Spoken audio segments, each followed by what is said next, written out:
Pernahkah teman-teman merasa bahwa 25 jam itu menjadi sesuatu yang sangat kita inginkan dibandingkan 24 jam saja? Atau dengan kata lain, kita lebih dari 24 jam yang kita inginkan setiap hari. Itu adalah pertanda bahwa kita tidak mampu mengatur atau memanage waktu kita dengan baik. Atau pernahkah teman-teman juga merasa bahwa waktu ini berlalu begitu cepat dan kemudian kita merasa bahwa waduh, gak kerasa sudah tahun 2025. Itu artinya kita tidak mampu memanage waktu kita dengan baik maupun dengan efisien dan efektif. Nah, itulah mengapa kita membutuhkan sebuah skill yang disebut sebagai manajemen waktu. Nah, di dalam salah satu skill yang tidak terdisrupsi oleh AI adalah self regulation atau kemampuan kita mengatur diri kita sendiri, baik itu mengatur ritme pembelajaran walaupun kita sedang malas tapi kita tetap harus hari sebuku, maupun mengatur manajemen waktu kita walaupun kita terdesak oleh banyak pekerjaan. Disitulah manajemen waktu menjadi begitu penting. Mari kita mempelajari tentang strategi memanage waktu dengan baik melalui buku dari Brian Tracy yang berjudul Master Your Time, Master Your Life. Nah, Brian Tracy mengawali bukunya dengan menjelaskan tentang bagaimana kita membangun fondasi dari manage waktu, yaitu dengan kita harus berpikir jangka panjang. Kita tidak boleh hanya berpikir tentang hari ini saja, tapi kita harus mengatur waktu kita hari ini itu berdasarkan tujuan kita dalam bulan ini. Kita harus mengatur jadwal kita bulan ini dari jadwal kita tahun ini 2025. Makanya ada resolusi tuh. Kita harus mengatur tahun ini berdasarkan apa tujuan jangka menengah kita, dekade kita. Saya mungkin skeptis jika teman-teman sudah memiliki tujuan jangka menengahnya. Nah, inilah yang kemudian disebut sebagai career roadmap. Harus jelas career roadmap-nya seperti apa. Misalnya ketika saya tanya 10 tahun depan Yogi itu ada di mana? 10 tahun ke depan Yusuf mungkin berada di level apa? Itulah disebut sebagai strategi jangka menengah. Dan yang paling tinggi adalah jangka panjang atau bahkan tujuan hidup. Nah, begitulah kita mengatur waktu kita setiap hari. Harus berdasarkan tujuan jangka panjang, jangka menengah, jangka pendek, hingga ke tujuan sehari-hari. Nah, setelah kita menetapkan tujuan, kita kemudian menyusun peta jalan mencapai tujuan hidup itu, yang mana tujuan hidup hanya bisa dicapai dengan pemenuhan tujuan jangka panjang, tujuan jangka panjang hanya bisa dicapai dengan pemenuhan jangka menengah, tujuan jangka menengah hanya bisa dicapai dengan tujuan jangka pendek, yaitu 1 tahun, dan tujuan jangka pendek hanya bisa dicapai dengan memenuhi tujuan bulanan kita, dan tujuan bulanan hanya bisa dipenuhi melalui pemenuhan manajemen waktu kita setiap hari. Berarti kuncinya adalah dengan memiliki misi setiap hari atau wanting setiap hari.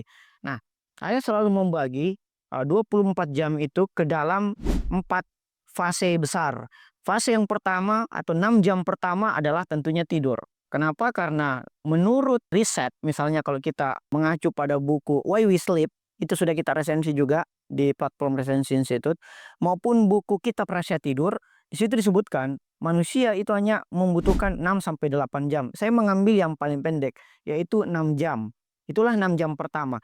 6 jam kedua, kita harus selalu menyempatkan waktu atau meluangkan waktu untuk belajar, baik itu membaca maupun riset.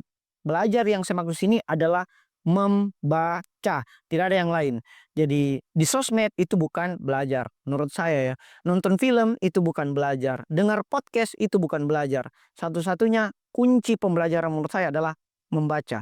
That's why kenapa harus sehari sebuku 6 jam. 6 jam itu jika 1 menit 1 halaman itu setara dengan 360 halaman. It means kita bisa menyelesaikan 1 buku dalam 1 hari ketika kita konsisten 6 jam. Wah, kelamaan Kak. Coba lihat pengaturan di HP-nya dan lihat screen time-nya, durasi layarnya. Pasti lebih daripada 6 jam. Nora misalnya 10 jam. Akhirnya ketika dikonversi 5 jamnya membaca dan 5 jamnya tetap bermain sosial media atau menggunakan HP, dia bisa menyelesaikan 1 buku yang namanya buku Fake.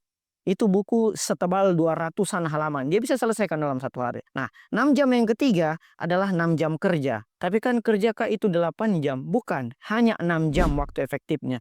Kenapa? Karena 2 jamnya itu kita pakai ngobrol, kita pakai istirahat, sholat, makan, dan sebagainya.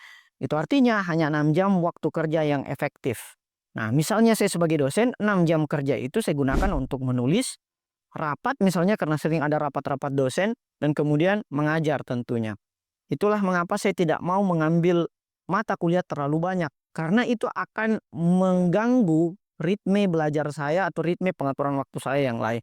Dan 6 jam yang keempat dari 24 jam kita setiap hari adalah 6 jam sosialisasi yang bisa dibagi ke dalam sosialisasi 3 bagian. Sosialisasi dengan Tuhan, itulah kita ibadah. Misalnya kalau teman-teman muslim ya 5 kali sehari, 1 kali sholat itu 15 menit, cuma 75 menit atau tidak lebih daripada 90 menit atau 1,5 jam. Anggaplah kita lanjut dengan mengaji dan sholat sunnah lainnya. Itu artinya cuma 2 jam waktu sosialisasi kita dengan Tuhan. Kemudian kita sosialisasi dengan diri kita sendiri 2 jam yang kedua, yaitu dengan misalnya berolahraga, mandi, makan dan sebagainya. Dan 2 jam yang ketiga adalah silaturahmi atau hiburan dengan orang lain. Disinilah misalnya masuk film atau bermain game. Jangan lebih daripada 2 jam setiap hari. Dan usahakan gamenya itu adalah social game. Game yang memungkinkan kita berinteraksi dengan orang lain secara langsung. Makanya dulu ketika saya sangat mania game, saya itu bermain game konsol, bukan game yang mobile gaming. Kenapa? Karena itu akan mengurangi interaksi sosial kita. Misalnya saya lebih suka kalau sekarang ya mencatur misalnya, atau hiburannya itu adalah karaoke atau nonton. Nonton itu menurut saya adalah hiburan, bukan pembelajaran sama sekali. Nah, itulah mengapa kita harus membagi itu kita ke dalam 4 kali 6 jam tersebut yang totalnya 24 jam. Dan di dalam memanage waktu kita setiap hari itu kita harus senantiasa mengulasnya. Kita harus mengulasnya, jangan pengulasan itu hanya di malam hari ketika kita mau tidur. Tetapi ketika ada sesuatu yang perlu kita revisi atau ada kegiatan yang tiba-tiba mendadak yang harus masuk di jadwal kita, kita harus tetap fleksibel. Nah, selanjutnya Brian Tracy menjelaskan juga tentang bagaimana membagi-bagi waktu itu ke dalam 4 skala prioritas. Izinkan saya membaginya ke dalam 4 prioritas A, B, C, D. Yang namanya prioritas berarti kita harus mengutamakan prioritas A dulu. Kalau selesai semua kegiatan-kegiatan A, baru kita ke B. Selesai B, baru ke C. Selesai C, baru D. Kalau tidak selesai A, jangan lakukan B, C, dan D. Apa itu A? A adalah kegiatan yang penting dan mendesak. Sholat. Penting. Mendesak iya karena ada waktunya. Baca buku. Kalau baca buku kita pinggirkan ke prioritas D, maka kita tidak akan pernah memiliki waktu untuk membaca. Jadi kesalahan yang sering saya dapati adalah saya harus meluangkan waktu saya untuk membaca buku, atau saya harus mencari waktu luang untuk membaca. Enggak. Membaca buku bukanlah prioritas D, bukanlah sesuatu yang ingin kita dicari waktu luangnya, tetapi harus jadi prioritas A. Setelah sholat, ya membaca. Oke, itu penting dan mendesak. Dan kemudian B itu adalah penting tapi tidak mendesak. Kenapa? Karena tidak memiliki rangkaian waktu yang betul-betul memiliki timeline yang sangat mendesak bagi kita. Contoh bagi saya misalnya prioritas B itu adalah menulis. Menulis itu dalam 1 hari memang harus menulis, tetapi tidak mesti misalnya pagi harus selesai. Enggak, bisa jadi sore atau siang atau malam. Makanya dia masuk prioritas B, menulis itu.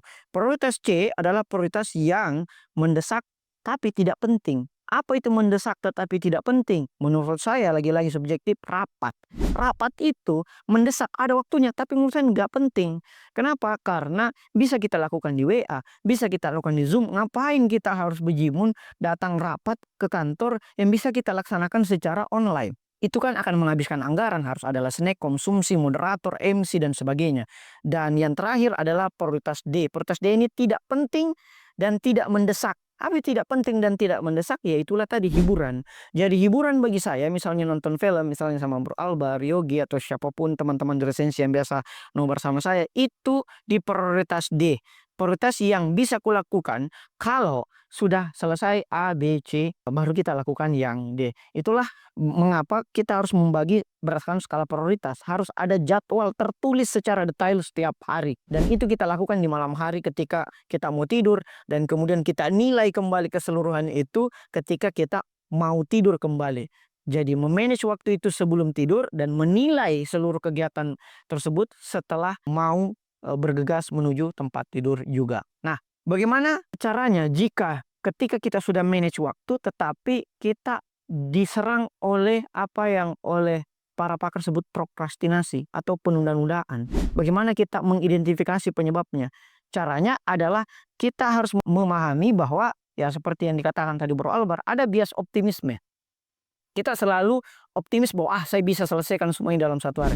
Padahal bisa saja ada tiba-tiba jemputan, ada tiba-tiba teman yang dia mau ngajak ngedate dan sebagainya. Itu kan merupakan disrupsi-disrupsi dan distraksi-distraksi yang bisa datang mengacaukan hari-hari kita.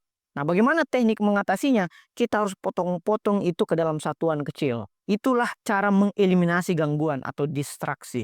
Caranya adalah potong berdasarkan 15 menit.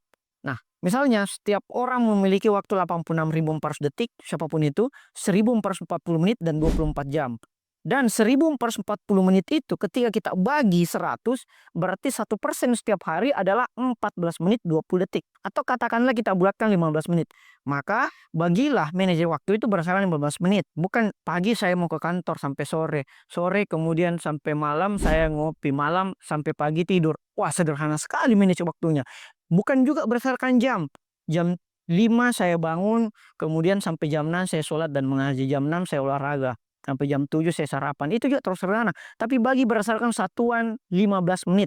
Misalnya jam 5.00 saya sholat sampai 5.15. 5.15 saya lanjut mengaji sampai 5.30. 5.30.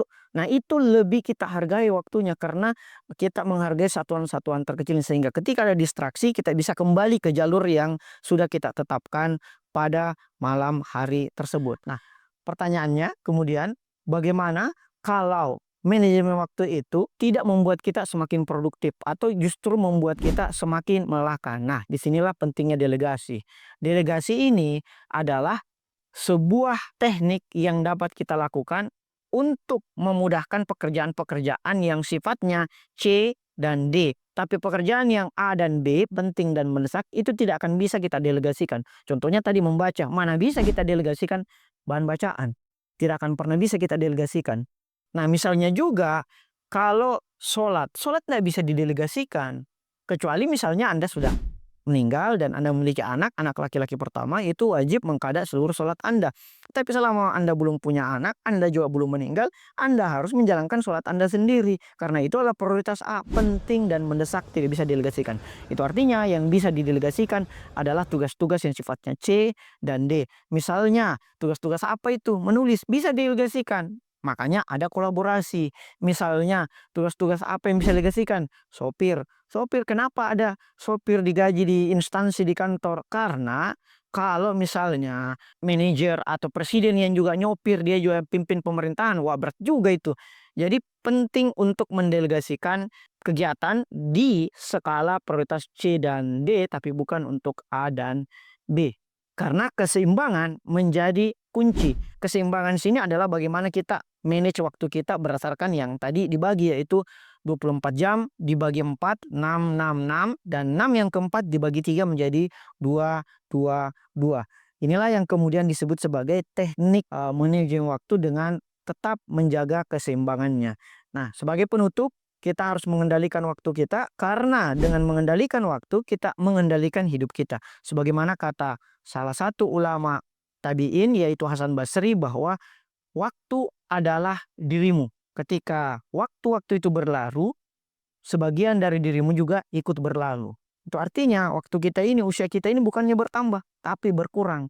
Makanya kita harus disiplin dengan waktu kita. Misalnya, kalau kita mau koreksi buku ini dengan pendekatan yang lebih bijaksana, kita bisa bandingkan dengan buku yang ditulis oleh salah satu pakar psikolog waktu, yang mana judul bukunya adalah 4,000 Weeks atau 4.000 minggu.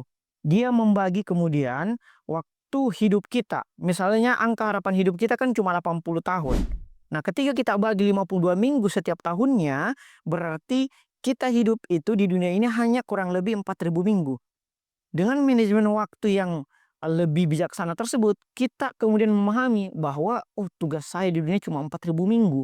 Dan bahkan umur kita misalnya yang 20-30, berarti sisa 3.000 atau 2.500 minggu. Sehingga kita kemudian bisa lebih bijak menggunakan waktu kita, apalagi kalau kita ternyata tidak sampai 80 tahun. Begitulah kita harus mengatur waktu kita, karena waktu itu adalah bagian dari diri kita sendiri. Terima kasih. Wassalamualaikum warahmatullahi wabarakatuh.